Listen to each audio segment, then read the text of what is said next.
Halo semuanya, selamat datang di channel Donghua TV. Ini adalah rangkuman anime Okashina Tensei di part pertamanya.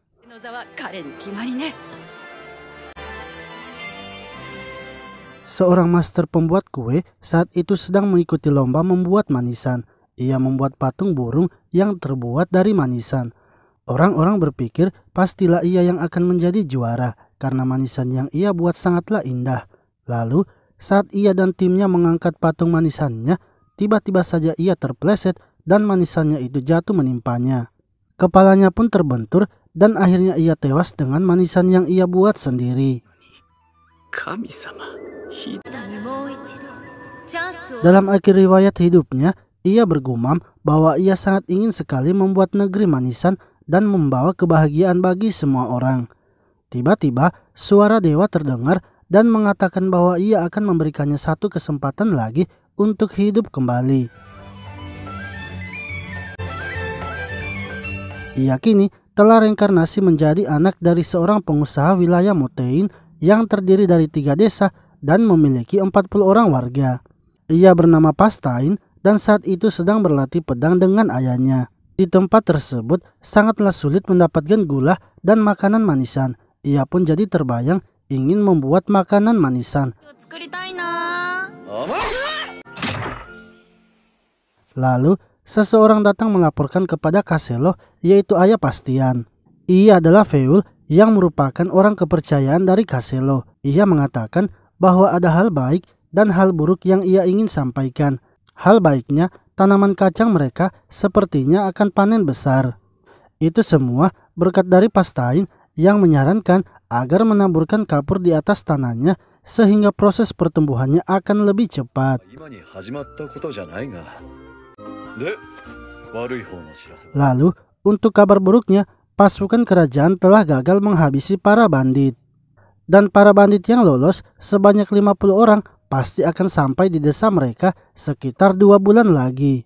Mendengar hal itu, seketika Pastain langsung terbayang kalau ladang desanya akan hancur. Jika itu terjadi, maka rencananya membuat manisan akan hancur.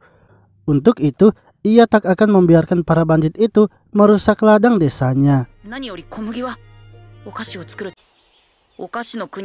Setelah itu, Kaseli memberitahu istrinya Agnes dan anak perempuannya Joseph. Ia mengatakan bahwa Pastain akan melakukan upacara penyucian sebab ia merasa kalau Pastain sudah dewasa.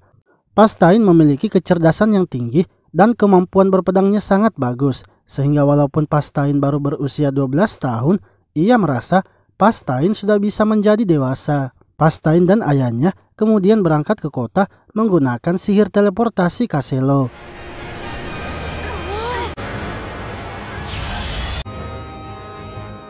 Setelah di kota, ayahnya langsung membawa Pastain ke tempat penyucian.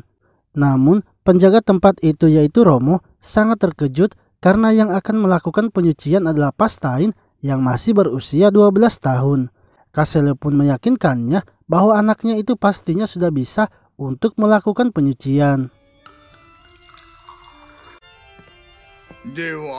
Proses penyucian ini merupakan proses untuk menarik energi sihir dari dalam tubuh seseorang. Untuk itu, Pastain akan dikurung di dalam ruangan yang gelap dan diberikan suatu minuman agar energi sihirnya bisa keluar. Kaselo sangat khawatir karena sudah setengah hari, namun proses penyucian itu belum selesai.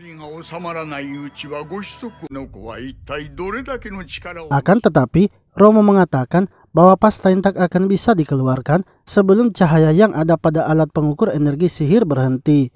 Ia juga mempertanyakan seberapa besar energi sihir yang dimiliki Pastain, karena proses penyucian Pastain ini memanglah sangat lama.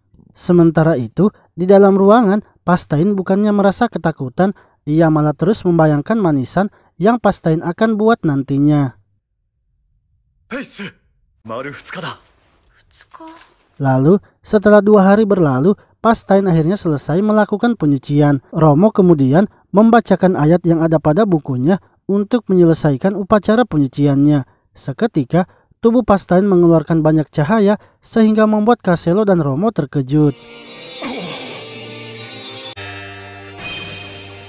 Saat proses penyucian telah selesai, sebelum pulang, Caselo terlebih dahulu mengajak Pastain berkeliling di pasar, yang mana Pastain sangat senang karena baru pertama kali lagi melihat banyak manisan dan buah-buahan.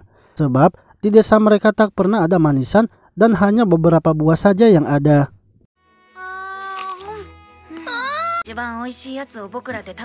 Sementara itu, di wilayah tetangga mereka, para bandit kini sudah menyerang. Mereka menghabisi seluruh warga desa, bahkan membakar rumah-rumahnya. Feul lalu melaporkan hal itu kepada Caselo. Dan sebentar lagi, para bandit itu pasti akan sampai di desa mereka. Caselo kemudian memerintahkan agar seluruh warga di wilayahnya berkumpul di desanya. Untuk 2 desa lainnya, mereka akan mengisolasinya.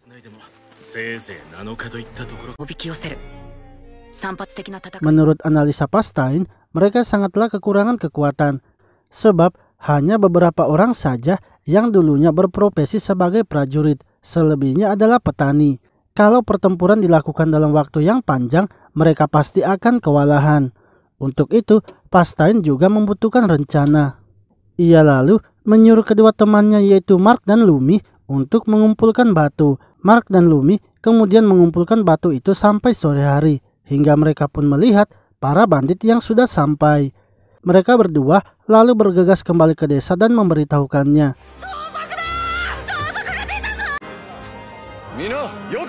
Di tengah kepanikan para warga yang mengetahui para banditnya sudah datang, Caselo selaku penguasa wilayah dengan tegas berbicara memberikan mereka semangat. Hal itu ternyata membuat para warga menjadi tidak takut lagi dan kembali bersemangat. Setelah membagi kelompok untuk mempertahankan desa, Caselo menanyakan pendapat dari Pastian tentang situasi sekarang. Menurut Pastian, mereka sangat kekurangan informasi tentang musuh. Caselo pun setuju dengan pemikiran Pastain, sehingga ia dan Feul akhirnya pergi untuk mengintai musuh. Sementara Pastain diperintahkan untuk memimpin menjaga desa mereka. Lalu, setelah ayahnya pergi, Pastain menyuruh Mark untuk menyampaikan pada kelompok di sebelah barat agar menyiapkan panah api untuk melawan musuh yang datang. Di sisi lain, Feul dan Caselo kini telah sampai di tempat musuh sedang beristirahat. Feul kemudian menggunakan sihirnya dan mencoba melihat kekuatan para bandit itu. Menurut Feul, para bandit itu adalah mantan kesatria. Mereka juga memiliki 5 kuda yang berkualitas serta mengetahui cara mengendarainya. Untuk jumlah bandit ada sekitar 70 orang. Para bandit itu juga menangkap para penduduk desa yang sepertinya diperlakukan sebagai budak. Caselo dan Feul akhirnya memutuskan untuk menyerang terlebih dahulu agar membuat formasi para bandit menjadi kacau.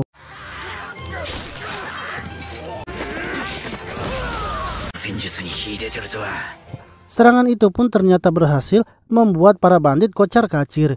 Namun, bos para bandit bergegas memberikan arahan sehingga mereka berdua tak bisa menyerang lagi. Mereka berdua memutuskan kembali ke desa untuk memperkuat pertahanan. Akan tetapi, para bandit ternyata terus mengejar mereka. Lalu, Caselo dan Feul kini telah sampai di desa mereka.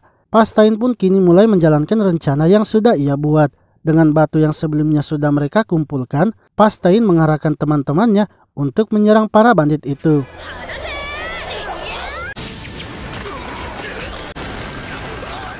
Serangan dadakan yang dilancarkan Pastain ternyata berhasil membuat formasi para bandit berantakan, sehingga Caselo dan Feul kini bisa bebas masuk ke dalam formasi musuh untuk menghabisi mereka. Namun, bos para bandit ternyata berhasil melewati pertahanan desa.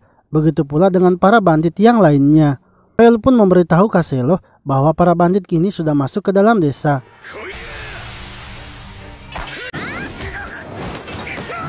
Sementara itu, para bandit yang berada di dalam desa kini mulai mengamuk.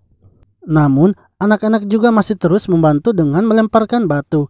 Hal itu pun membuat bos para bandit marah karena ia merasa dipermainkan. Ia pun menyerang anak-anak itu, akan tetapi Pastain datang menghentikannya. Bos para bandit kemudian menyandera Pastain.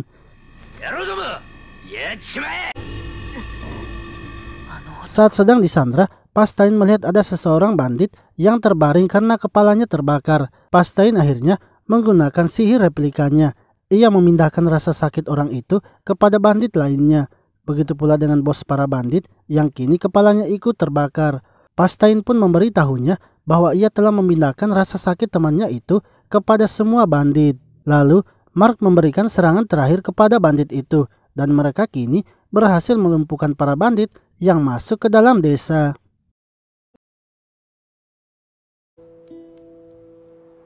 Di pagi harinya, para bandit yang dikalahkan kini dipenjara di dalam gudang desa. Feul menyarankan agar mereka menyerahkan bandit itu kepada bangsawan yang ada di daerah mereka. Sebab jika menyerahkannya, mereka pasti akan mendapatkan imbalan. Lalu, Caselo memanggil para anggotanya yang mengikuti perang serta memberikan mereka hadiah. Begitu pula dengan Mark dan Lumi yang mendapatkan hadiah.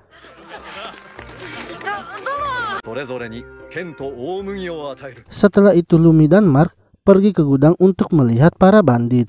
Namun mereka dihalangi oleh para penjaga. Sehingga mereka pun merencanakan sesuatu agar para penjaga itu meninggalkan gudang. Ketika para penjaga itu pergi, mereka berdua kemudian bergegas masuk ke dalam. Mereka mencari bos penjahat dan menemukannya berada di belakang. Bos penjahat itu kemudian berusaha mempengaruhi Mark dengan mengatakan bahwa pedang yang Mark bawa adalah pedangnya. Sebelum ia mati, ia ingin memberitahukan Mark bagaimana cara menggunakan pedangnya, karena pedang tersebut bisa mengeluarkan sihir. Mark yang ingin menguasai ilmu sihir kemudian mengikuti semua instruksi dari bos penjahat. Bos penjahat itu lalu mengambil pedangnya dan melepaskan ikatannya. Lumi yang berusaha menghentikannya malah terkena serangan bos penjahat. Bos penjahat itu menjadikan Mark sebagai sandranya sehingga membuat ia bisa lolos dari kepungan penjaga gudang. Tak lama kemudian, Pastain datang dan melihat Lumi yang sudah dalam keadaan terluka. Ia lalu menyuruh para penjaga untuk merawat Lumi dan mengobati lukanya, sementara dirinya akan mengejar bos penjahat yang sedang menahan Mark. Pastain yang datang tepat waktu berhasil menyelamatkan Mark dengan memasang perangkap sehingga membuat bos penjahat terjatuh dari kudanya. Pastain dan bos penjahat akhirnya harus bertarung. Namun Pastain tak bisa dengan mudah mengalahkan bos penjahat sebab bos penjahat itu ternyata sangat hebat dalam memainkan pedang sehingga ia bisa mematahkan pedang Pastain. Sementara itu, Feul kini tengah mengejar Pastain dan mencari keberadaannya. Akan tetapi, setelah mencari jejaknya, ia malah menemukan pedang Pastain yang telah menjadi dua. Ia pun sangat khawatir dan bergegas kembali ke rumah untuk melaporkannya. Namun, setelah sampai di rumah Caselo, Pastain ternyata sudah berada di pelukan ibunya. Feul lalu meminta agar Pastain menjelaskan mengapa ia bisa berada di rumah. Seharusnya, bila kembali ke rumah, Pastain akan bertemu dengannya karena berada di jalan yang sama.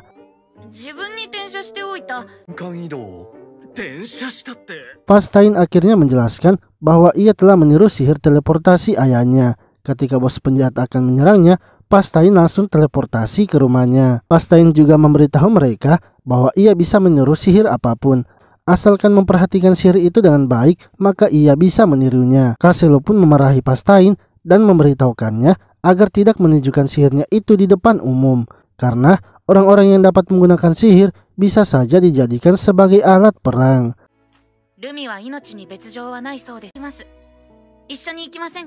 Setelah itu, Pastain pergi menemui Mark yang sedang merenungi kesalahannya.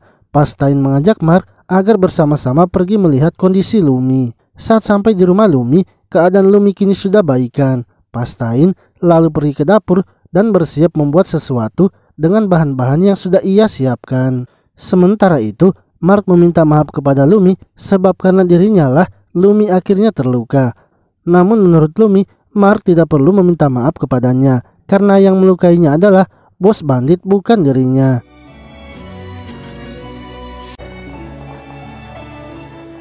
Tak lama kemudian, Pastain datang dengan membawa kue yang sudah ia buat, yang mana Pastain telah membuat bonka pai. Ketika Lumi dan Mark memakannya, mereka pun sangat senang karena bonka pai yang dibuat oleh Pastain sangatlah enak. Mereka juga sebelumnya tidak pernah memakan kue seenak itu. Bahkan ayah dari Lumi juga yang memakan bon kapai itu merasa sangat senang karena kue buatan Pastain sangat enak. Sementara itu Pastain yang melihat mereka tersenyum memakan kuenya merasa bangga karena kue yang ia buat bisa membuat orang lain bahagia.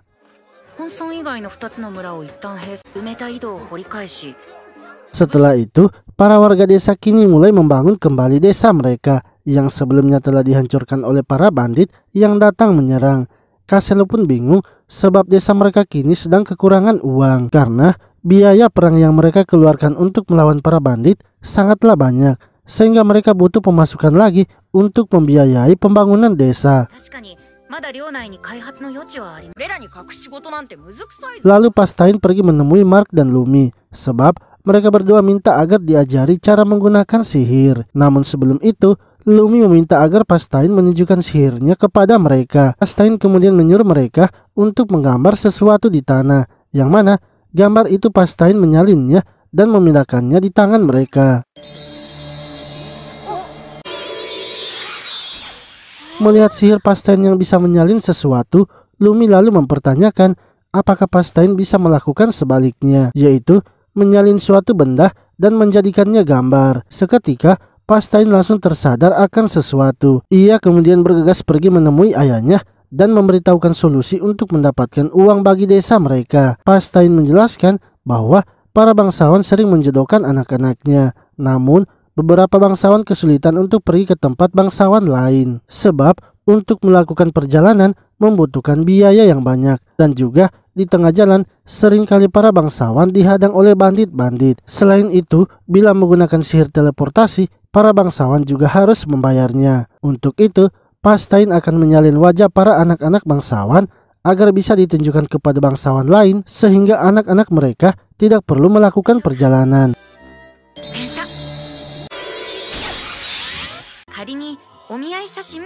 Kaselo pun berpikir bahwa sepertinya itu merupakan ide yang bagus. Selain gambarnya yang sangat mirip, mereka juga bisa menjualnya lebih murah lagi dari para pelukis. Pastain juga menambahkan dengan menggunakan sihir itu, maka mereka bisa mengabarkan kalau Pastain memiliki sihir menggambar, sehingga orang-orang nanti tidak akan curiga lagi kalau Pastain memiliki sihir lainnya. Setelah itu, Kaselo dan Pastain pergi ke kota di bagian wilayah mereka, yang mana kota tersebut dipimpin oleh Mili. Menurut Mili, sepertinya Kaselo datang untuk meminta uang karena berhasil menumpaskan para bandit, sebab desa Kaselo juga berada di wilayahnya. Lalu ketika Pastain dan Kaselo bertemu dengan Mili, mereka pun disambut dengan baik oleh Mili serta disediakan banyak makanan manisan. Namun sebelumnya, Casteo sudah memperingatkan Pastain agar berhati-hati bila mereka menemui Mili. Penguasa sebelumnya telah mati di medan perang, namun saat itu ahli waris satu-satunya masih sangat muda. Sehingga sambil menunggu ahli waris menjadi dewasa, kini Mili yang naik tahta menjadi penguasa. Akan tetapi sebelum menjadi dewasa, ahli waris tersebut malah mati karena keracunan. Hal itulah yang membuat Mili masih menjadi penguasa hingga saat ini.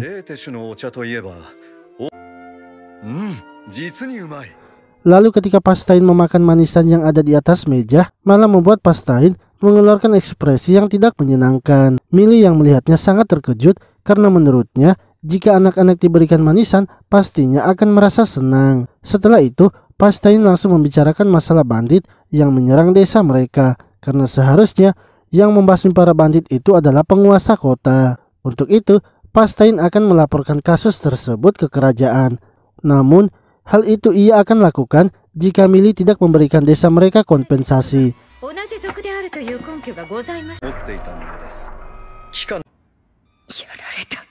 Karena tak ingin Mili kehilangan kepercayaan dari kerajaan, ia terpaksa memberikan mereka uang sebagai ganti rugi karena tidak mengatasi para bandit. Mili pun terkejut karena Pastain ternyata sangat lihai dalam bernegosiasi. Padahal penguasa desa adalah ayahnya, akan tetapi ia yang dipercayakan untuk bernegosiasi. Lalu sebelum mereka kembali, Mili mempertanyakan mengapa Pastain sebelumnya memiringkan wajahnya. Pastain pun menjelaskan bahwa manisan yang disediakan di atas meja itu terlalu manis, sehingga sangat tidak cocok bila diminum bersama dengan teh hangat.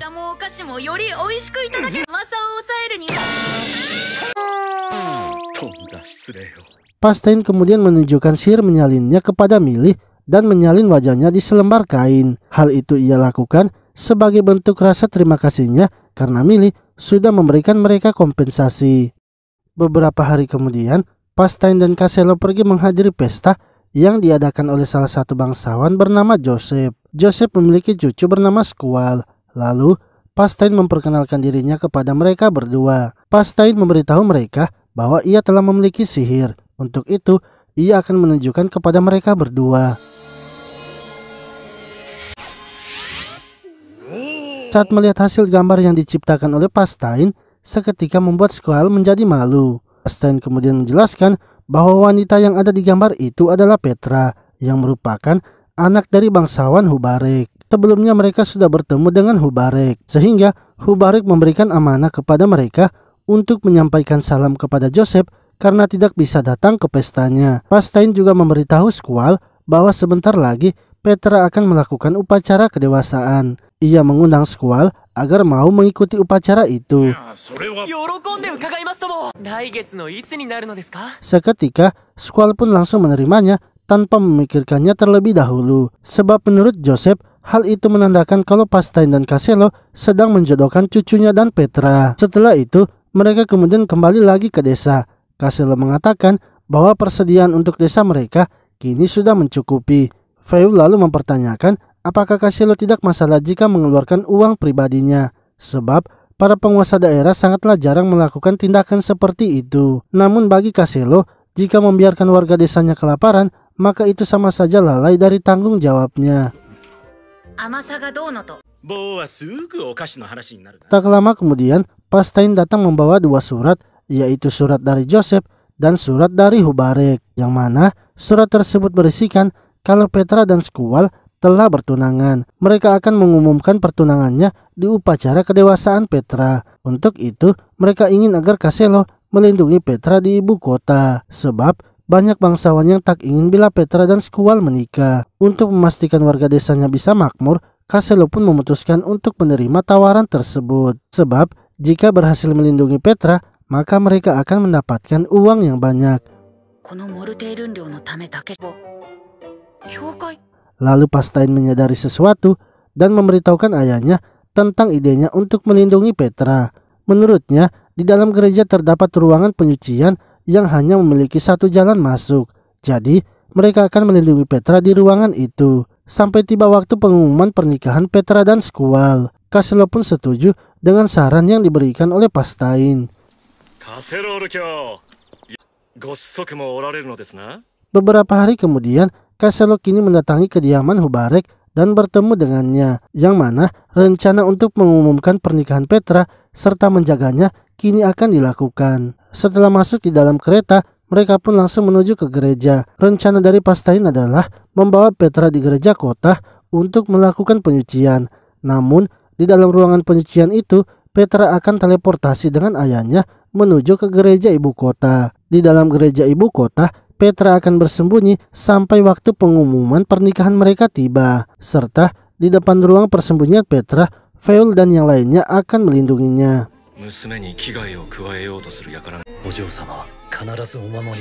Hubarek lalu memberitahu Caselo bahwa ia sudah mendapatkan informasi kalau memang ada keluarga bangsawan yang sudah bergerak untuk melukai putrinya. Namun Caselo mengatakan agar Hubarek tidak perlu khawatir sebab Caselo sudah mempersiapkan pasukannya untuk menjaga Petra.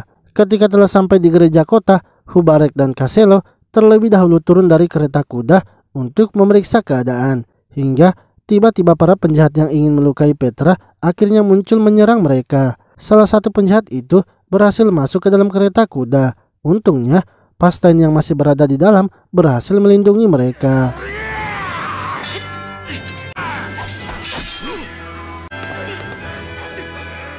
Merasa tak bisa mengalahkan Caselo dan yang lainnya, para penjahat itu akhirnya memilih untuk melarikan diri.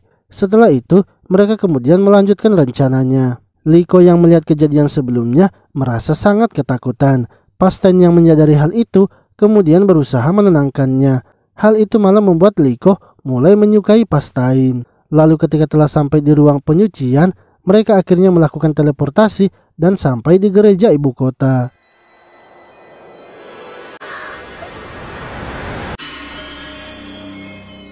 Sementara itu di tempat lain terdapat seorang pria bernama Armin yang sedang memberikan arahan kepada para penjahat yang telah ia sewa. Armin ingin agar mereka menculik Petra serta membawakannya kepadanya, karena menurut informasi Petra akan menikah dengan cucu Joseph, sehingga ia akan menyandera Petra agar pernikahan itu tidak terjadi. Di sisi lain, kini tibalah waktunya Petra akan bertemu dengan Squall. Namun kali ini Petra akan pergi ke kediaman Joseph, yang mana pengawal dari keluarga Joseph kini sudah menunggunya di depan gereja. Castello senang karena mereka berhasil menjaga Petra dari serangan. Kini mereka tinggal menunggu Petra pulang kembali dan mengawalnya sampai ke rumahnya. Sementara itu Pastain yang melihat Liko seperti sedang kelelahan kemudian mendatanginya dan menyuruhnya untuk beristirahat di ruang tamu sembari menunggu kakaknya yang pergi ke kediaman Joseph. Lalu tiba-tiba Pastain mendengar sesuatu yang mana di bawah mereka tercipta sebuah lubang yang membuat mereka berdua jatuh ke dalam lubang tersebut.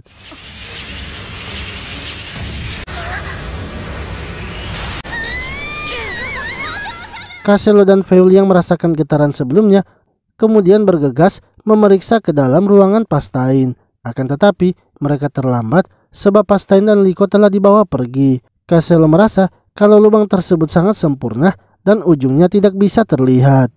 Hal yang mampu melakukan itu hanyalah sebuah sihir. Castello memerintahkan Feul untuk pergi ke kediaman Joseph, menemui Hubarek serta memberitahukan apa yang terjadi. Sementara ia akan turun ke bawah mencari Pastain dan Liko. Di sisi lain, Pastain yang sudah sadar melihat keadaan mereka yang sedang terikat. Bos penjahat bernama Dumka memberitahu Pastain bahwa ia harus tenang agar nantinya bisa dibebaskan. Pastain berpikir bahwa Dumka pastinya orang yang membuat lubang di bawah mereka, dan pastinya ayahnya yang berada di sekitar mereka sudah menyadari kalau ia tertangkap. Untuk itu ia harus mengetahui apa alasan ia diculik. Sebab jika ingin meminta tebusan, keluarganya sebenarnya bukanlah orang kaya. Lalu Pastain menyadari kalau Dumka sepertinya ingin menculik Liko. Namun karena saat itu ia sedang berada di dekat Liko, sehingga ia juga ikut diculik. Pastain kemudian menjelaskan situasi mereka kepada Liko dan berusaha menenangkannya.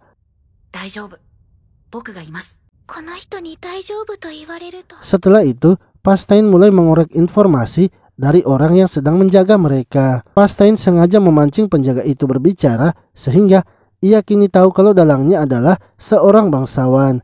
Akan tetapi melihat kondisi rumah tempat mereka disekap, sepertinya rumah itu sudah tidak ditinggali selama 10 tahun. Sehingga rumah tersebut mungkin saja milik bangsawan yang sudah dilengserkan.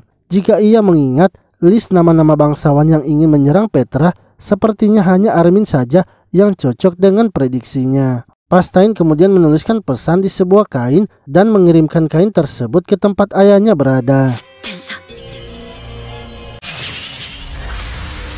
Sementara itu, Feul yang sebelumnya pergi ke kediaman Joseph melaporkan keadaan mereka, mengatakan kepada Castello bahwa Joseph mengutamakan pengumuman pernikahan Petra, sehingga untuk saat ini ia tak bisa menggerakkan anak buahnya.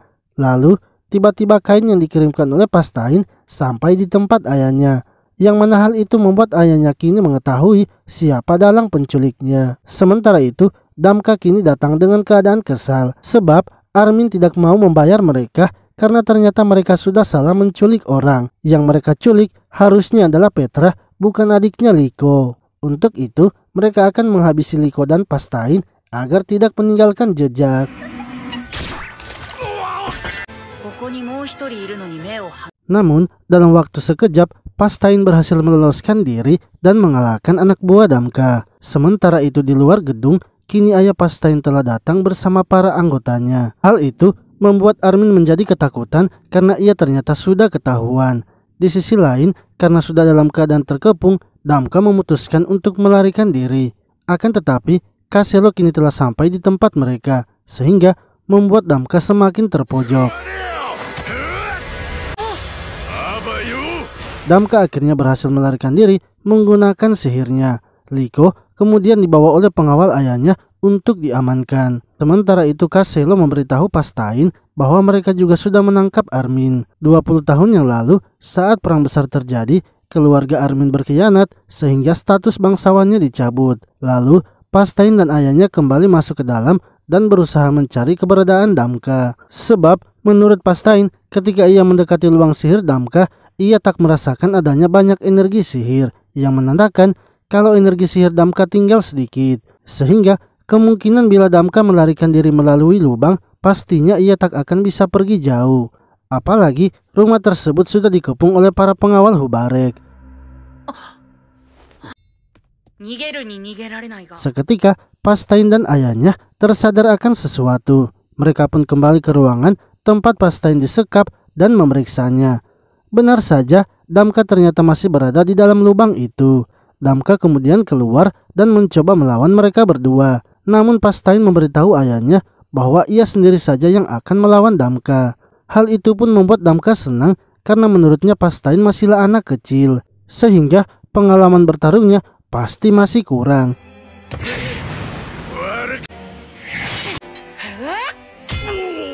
Akan tetapi Pastain ternyata berhasil mengalahkan Damka. Pastain menyalin sebuah retakan di tembok dan menempatkan retakan itu di pedang Damka, sehingga pedangnya itu dapat dengan mudah dipatahkan. Setelah kejadian tersebut, kini pengumuman tentang pernikahan Squall dan Petra diadakan secara terbuka. Joseph kemudian mendatangi Pastain dan ayahnya untuk berterima kasih karena sebelumnya sudah menyelamatkan Liko yang akan menjadi adik ipar dari cucunya. Tak lama kemudian, Hubarek juga mendatangi mereka dan mengucapkan terima kasih karena sudah menyelamatkan anaknya. Lalu, Hubarek menanyakan apakah Pastain sudah memiliki kekasih impiannya. Pastain mengatakan bahwa ia belum memilikinya karena ia masihlah seorang anak kecil. Namun menurut Hubarek, Pastain yang sudah menjalani upacara kedewasaan seharusnya sebentar lagi pastinya akan menikah. Untuk itu, Hubarek ingin agar Pastain menikah dengan anaknya saja. Akan tetapi, Pastain menolaknya sebab Petra sudah bertunangan dengan Squall. Hubarek lalu memberitahunya bahwa yang menjalani upacara kedewasaan bukan cuma Petra saja, melainkan adik Petra juga yaitu Liko. Sehingga Liko juga sebentar lagi sudah siap untuk menikah. Terlebih lagi, Pastain belum memiliki pasangan sehingga akan lebih bagus bila Pastain bersama Liko. Pastain pun tak bisa mengelak sebab ia tak punya alasan untuk menolak tawaran itu. Begitu pula dengan ayahnya, karena jika ia menolaknya, Hubarek pasti akan memusuhinya dan itu bisa membahayakan desanya. Hubarek akhirnya mengumpulkan orang-orangnya, begitu pula dengan Joseph yang memanggil orang-orangnya. Hubarek kemudian mengumumkan bahwa selain putrinya yaitu Petra yang bertunangan dengan Squall, putrinya yang satunya lagi yaitu Liko akan bertunangan dengan Pastain. Setelah acara tersebut, Pastain masih merasa terkejut sebab semua kejadian yang ia alami sangatlah mendadak sehingga ia belum siap untuk menerimanya. Tak lama kemudian, Liko mendatangi Pastain dan memberikan kue yang ia bikin. Ketika Pastain memakan kuenya, ternyata kuenya terasa asin. Namun walaupun begitu, Pastain tak mengatakannya. Ia malah memberitahu Liko bahwa kuenya sangat enak sehingga membuat Liko senang. Lalu, ketika pulang ke rumah, Kaselo langsung memberitahu istrinya mengenai Pastain yang telah bertunangan dengan anak Hubarek. Kaselo mengira kalau istrinya itu akan syok mendengar anaknya bertunangan. Namun sebenarnya, istrinya itu sangat senang karena ia akan memiliki keluarga baru lagi. Di sisi lain, Millie kini mendapatkan kabar dari pengawalnya bahwa anak Kaselo yaitu Pastain telah bertunangan dengan anak Hubarek yaitu Liko. Pengawalnya mengatakan bahwa mereka ditunangankan karena Pastain berhasil menyelamatkan Liko. Untuk itu, sebagai imbalannya, Pastain ditunangankan oleh Liko. Kemungkinan jika kabar penculikan itu sudah berlalu, Pastain pasti akan ditinggalkan. Namun, menurut Millie, sepertinya Hubarek menyadari potensi dari Pastain. Karena dalam waktu 3 tahun ini, wilayah Kaselo hasil panennya telah meningkat. Itu semua bisa terjadi kemungkinan karena ide dari Pastain. Sebab sewaktu mereka melakukan negosiasi saja, yang melakukannya adalah Pastain bukan Kaselo. Padahal Kaselo adalah penguasa desanya namun ia mempercayakannya kepada Pastain. Hal itulah yang membuat Hubarek berani membuat anaknya bertunangan dengan Pastain. Sementara itu, Pastain kini menunjukkan tanaman yang ia dapatkan dari Joseph dan Squall. Tanaman itu juga bisa tumbuh walaupun di tanah yang tandus. Dan yang lebih penting, tanaman itu bisa membantu mereka membuat madu. Dengan adanya madu, Pastain nantinya bisa membuat kue yang enak. Namun masalahnya, wilayah mereka itu memiliki curah hujan yang kecil, sehingga bila mereka menanam pohon, pastinya akan mati sebelum menjadi besar. Untuk itu, Pastain memiliki ide dengan membuat waduk, sehingga nantinya tunas pohon robinia itu akan ditanamkan di pinggir waduknya. Di sisi lain, Feul sedang melaporkan hasil panen mereka beserta kondisi keuangan desa mereka. Kaselo senang karena uang yang mereka miliki kini sudah sangat banyak, sehingga mereka tidak perlu lagi meminjam kepada para bangsawan. Feul menambahkan bahwa desa yang mereka baru buat kini telah memiliki 40 penduduk. Semuanya adalah orang-orang yang terlantar akibat serangan para bandit. Menurut Kaselo, semakin bertambahnya penduduknya berarti itu menandakan semakin makmur desanya. Untuk itu, ia tidak mempermasalahkan bila nanti banyak orang yang datang ke wilayahnya. Lalu, Feul juga memberitahu Kaselo bahwa saat ini Pastain sedang membuat masalah, dan kali ini Pastain sedang membuat sesuatu lagi. Kaselo pun marah karena Pastain selalu saja berbuat sesuatu yang tidak ia ketahui. Ia akhirnya memutuskan untuk mendatangi Pastain. Sementara itu, Pastain kini sedang mencoba membuat waduk dengan sihir barunya, yang mana sihir itu ternyata ia tiru dari sihir Damka. Pastain senang karena sihir tersebut ternyata sangat berguna.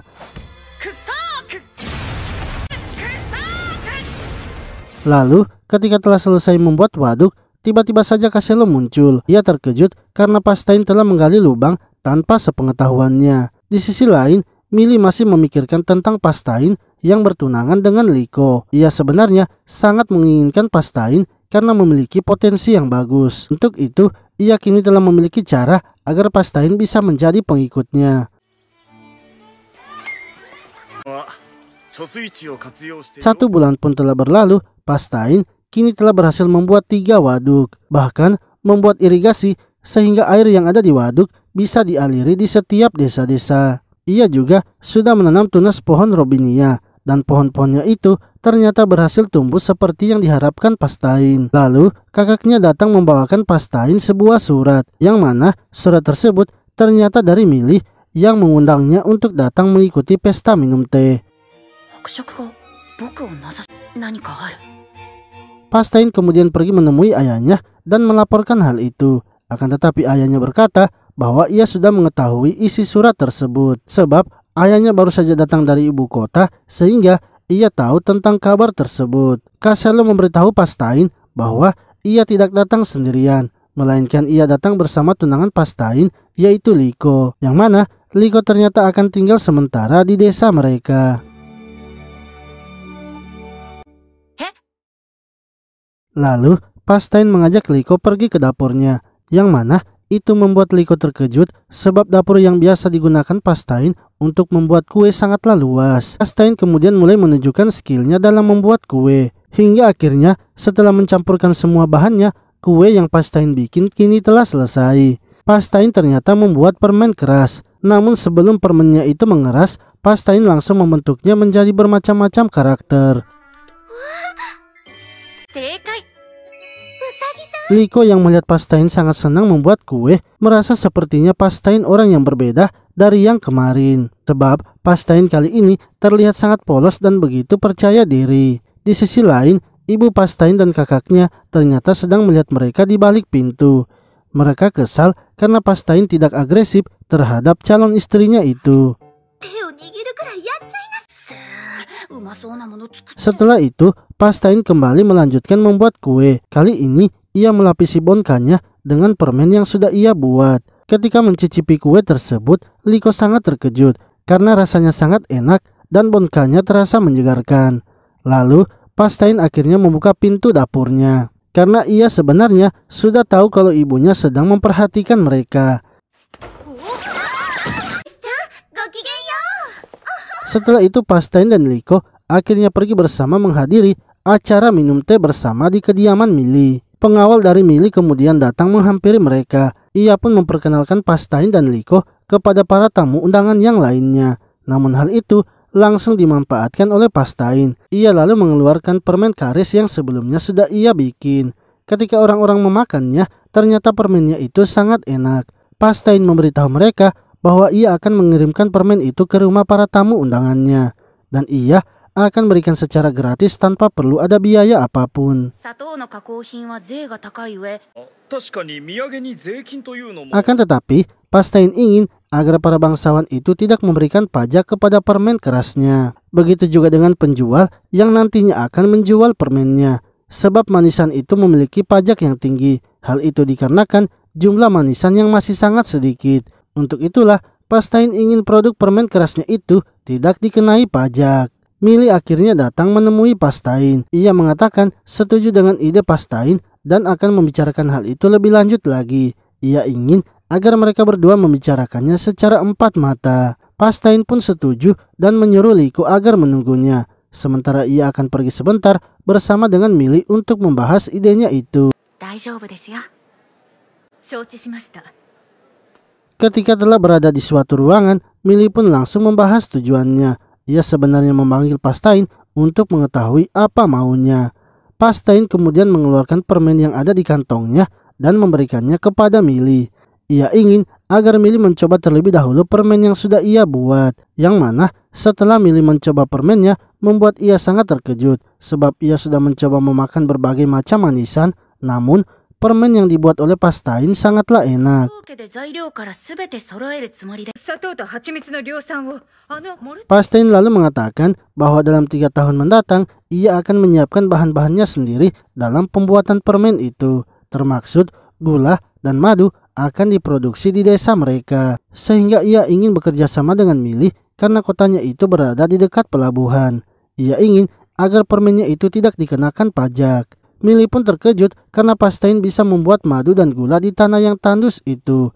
Ia akhirnya setuju dengan kemauan Pastain karena ia tahu Pastain pasti sedang merencanakan sesuatu yang lebih besar.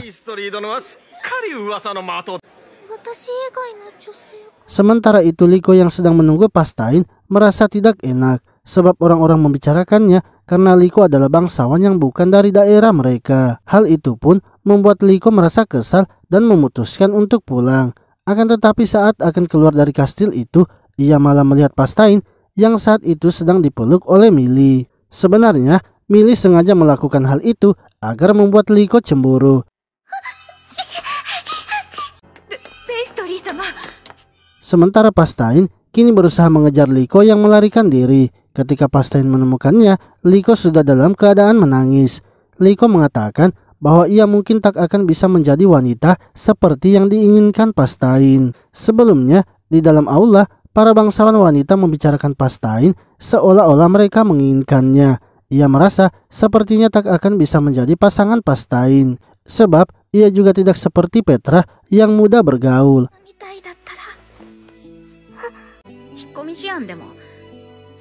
Namun menurut Pastain, Liko tidak perlu menjadi siapapun karena ia juga sebenarnya menyukai Liko dengan sifatnya yang seperti ini. Pastain ingin agar Liko percaya kepadanya. Pastain kemudian pulang kembali ke rumahnya dengan menggunakan sihir teleportasinya. Dan tak lama kemudian ia akhirnya datang dengan membawa permen Bonka. Pastain lalu memberikan permen Bonka itu untuk menghibur Liko. Ia mengatakan bahwa akan selalu mencintai Liko. Dan semua perasaannya itu ia curahkan dalam membuat permen Bonka tersebut.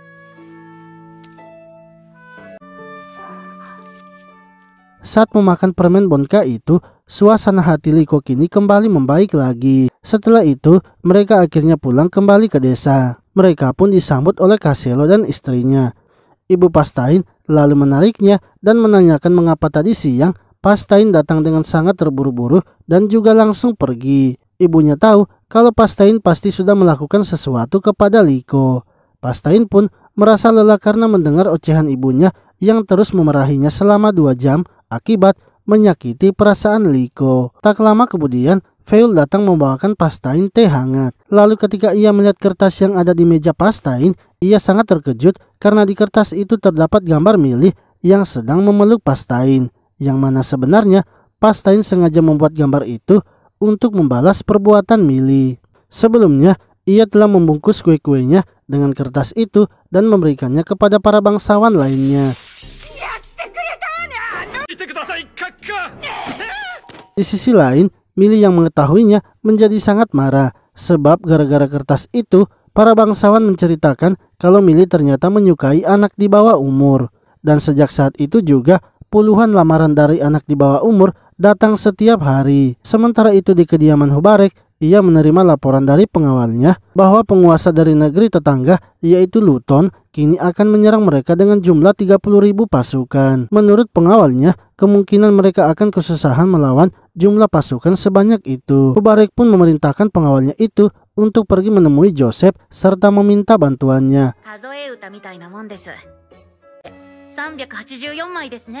Lalu, Pastain menghitung jumlah uang yang ia dapatkan setelah menjual permennya, yang mana uang yang ia dapatkan sudah sesuai dengan yang ia harapkan. Untuk itu, ia ingin agar Feul menggunakan uang tersebut untuk membeli kambing dan keledai. Sebab dari susu kambing nantinya mereka bisa membuat keju, dan cita rasa manisannya kini akan bertambah lagi. Ia juga menunjukkan sesuatu kepada Feul dan mencobanya.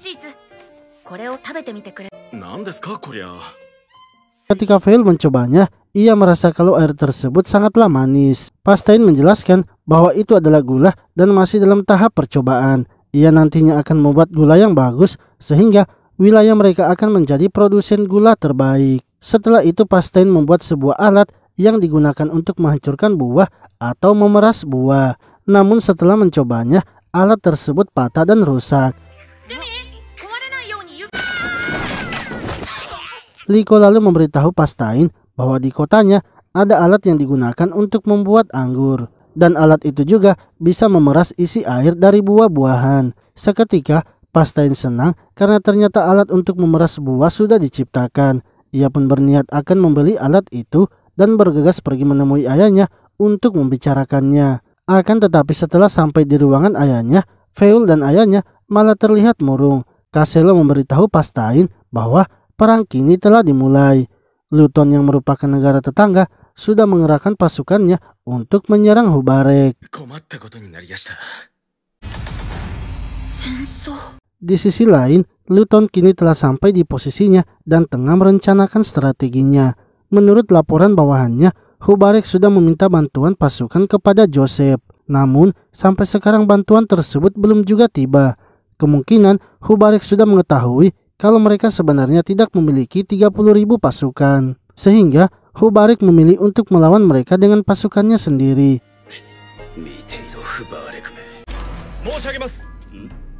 Lalu, salah satu bawahannya kemudian datang lagi melaporkan bahwa cucu dari Joseph yaitu Squall akan turun dalam peperangan ini. Luton senang mendengar informasi itu karena ia sudah memiliki rencana jika sampai cucu Joseph ikut dalam peperangan mereka. Sementara itu Pastain kini marah karena kambing yang ia pesan tidak sampai di wilayahnya. Sebab bangsawan lain ternyata sudah membeli kambingnya itu. Penjualnya mengatakan bahwa bangsawan bernama Dimian yang sudah membeli kambing Pastain. Ia tak bisa melakukan apa-apa karena diancam akan dihabisi jika tak menjual kepada Dimian. Menurut ayahnya, jika saja sekarang tidak dalam situasi perang, mungkin mereka bisa meminta kepada Hubarek untuk membantu mereka. Karena jika hanya mereka saja yang melakukan protes, pastinya tidak akan dianggap karena bukan seorang bangsawan. Kaselo menambahkan bahwa mungkin Dimian melakukan itu karena ia takut akan mendapatkan dampak dari perang yang sedang terjadi. Sementara untuk wilayah mereka sendiri, walaupun tidak ikut berperang, pastinya akan ikut terdampak. Sebab jalur perdagangan mereka ikut juga terdampak. Namun, ada satu cara yang mereka bisa manfaatkan agar mendapatkan kembali kambing Pastain, yaitu mereka harus ikut dalam peperangan. Dengan begitu, mereka akan dianggap sebagai orang yang penting. Bahkan, mungkin posisi mereka akan lebih tinggi daripada Dimian. Pastain akhirnya memutuskan mengikuti perang tersebut agar perangnya bisa segera selesai. Dan juga bila perangnya telah selesai, maka ia bisa kembali mengambil kambingnya serta membuat kue yang enak lagi. Pastain dan ayahnya pergi ke medan perang hanya ditemani oleh beberapa penduduk saja. Sementara itu, Squall kini telah berada di kediaman Hubarek. Ketika sedang berbincang dengan calon mertuanya itu, salah satu pengawal Hubarek datang memberikan informasi bahwa Luton kini sedang menuju ke tempat mereka dengan membawa 10.000 pasukan. Hubarek pun semakin yakin kalau Luton tidak memiliki 30.000 pasukan. Untuk itu, ia memutuskan akan menurunkan Squall di barisan depan pertahanan. Untuk itu, ia memutuskan akan menurunkan Squall di barisan depan pertahanan. Karena tidak ingin malu di depan Petra, Squall langsung saja menerima perintah tersebut. Di sisi lain, Luton ternyata sudah membuat rencana untuk menghabisi Squall. Jika Hubarek tahu jumlah pasukan mereka tidaklah sebanyak 30.000 pasukan, maka pastinya ia yakin akan menang dengan pasukannya saja. Sehingga Hubarek akan menurunkan Squall di peperangan tersebut, agar Squall memiliki pengalaman perang pertamanya yang memuaskan. Untuk itu, Luton akan menempatkan pasukannya lagi di sekitar daerah peperangan mereka, agar nantinya ketika perang terjadi, mereka bisa menyerang dari belakang. Sehingga ia bisa menghabisi Squall dan itu akan membuat Joseph marah. Jika Joseph marah, maka pastinya Hubarek tak akan mendapatkan bantuan dan disitulah ia akan menyerang habis-habisan wilayah Hubarek. Sementara itu, Pastain dan ayahnya kini telah sampai di kediaman Hubarek. Mereka pun langsung dijelaskan detail peperangan yang sedang terjadi. Dengan pengalaman berperangnya, Kaselo pun tahu kalau Luton pasti akan menyiapkan serangan mendadak. Bagi Squall yang belum memiliki pengalaman berperang, Hubarek pun memerintahkan mereka berdua untuk segera pergi membantu Squall. Lalu, Squall yang sudah berada di medan perang bersama dengan pasukannya kini mulai menyerang musuh yang jumlahnya ternyata tidak terlalu banyak. Akan tetapi ketika maju menyerang, tiba-tiba pasukan musuh muncul dari belakang dan mengepung mereka, sehingga membuat pasukan Squall kocar-kacir dan berantakan.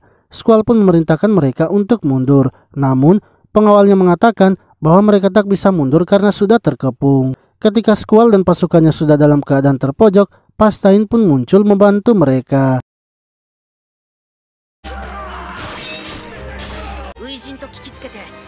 Squall sangat berterima kasih karena Pastain sudah datang membantunya. Akan tetapi ia sangat terpukul karena melihat banyak pasukannya yang telah tewas. Sementara itu Luton mendapatkan informasi dari bawahannya bahwa Kaselos ternyata datang membantu Squall. Ia pun sangat terkejut karena Hubarek bisa bekerja sama dengan Kaselos. Luton sama sekali tidak memprediksi kalau Kaselos akan datang.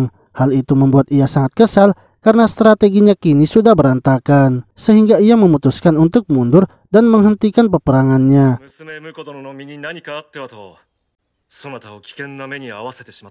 Lalu, Squall yang kini sudah berada di kediaman Hubarek merasa kalau dirinya sangat tidak berguna. Sebab karena dirinya banyak pengawalnya yang sudah tewas. Ia pun meminta agar diberi waktu untuk sendirian. Kaselos mengatakan bahwa orang-orang yang menderita saat pertarungan pertamanya pastinya akan hancur karena tekanan dari trauma yang mereka alami di peperangan.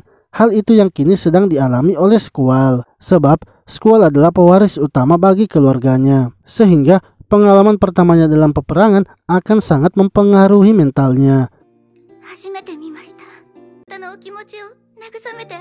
Petra lalu menanyakan apa yang harus ia perbuat agar bisa membuat Squall terhibur. Kaselo kemudian meminta kepada Pastain agar dirinya saja yang menghibur Squall. Sebab sebelumnya juga Mark pernah melakukan kesalahan dan Pastainlah yang sudah menghiburnya hingga kini bangkit kembali. Pastain yang memiliki misi untuk membuat semua orang bahagia dengan manisannya akhirnya menerima perintah itu dan akan membuatkan Squall manisan. Ia kemudian pergi ke dapur dan mempersiapkan semuanya.